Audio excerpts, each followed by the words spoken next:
სასაუბრო ბევრია, მაგიდაზეც და მაგიდამდეც. მით უმეტეს ახლა, როდესაც რუსეთ-უკრაინის ომის დასასრულის პირველი ხელშესახები ნიშნები გაჩნდა. ზოგიერთი ეს ნიშანი აშფოთებთ ევროპელებს, რადგან თვლიან, რომ უკრაინაზე არც უკრაინის გარეშე უნდა საუბრობდეს ვინმე და არც ევროპის. თუკი პუტინს რეალურად სურს მოლაპარაკებების დაწყება და ბოლო 3 წლის გამოცდილება ამის ეჭვებს გვიჩენს, მაშინ მან ბრძოლის ველზე დაუყოვნებლივ უნდა იმოქმედოს და შეწყვიტოს უკრაინის განადგურება. სამწუხაროა და ვიტყოდი, სიმართლეცაა, რომ ტრამპის ადმინისტრაციამ საჯარო დათმობა უკვე გააკეთა პუტინთან მოლაპარაკებების დაწყებამდე.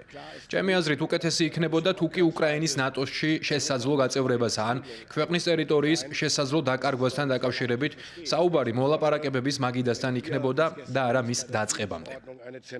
უკრაინა არ მიიღებს არანაირ შეთანხმებას, რომლის მოლაპარაკებებშიც უკრაინა არ იქნება ჩართული. მნიშვნელოვანია, რომ ყველაფერი პუტინის გეგმის მიხედვით არ წარიმართოს, რომლის მიხედვითაც მას სურს გახადოს ეს მოლაპარაკებები ორმხრივი, მხოლოდ ამერიკის შეერთებულ შტატებში. უკრაინისთვის პრიორიტეტად რჩება უსაფრთხოების გარანტიები. ტრამპმა მითხრა, რომ პუტინს ომის დასრულებას სურს, მე კი ვუთხარი, რომ პუტინს არ ვენდობი.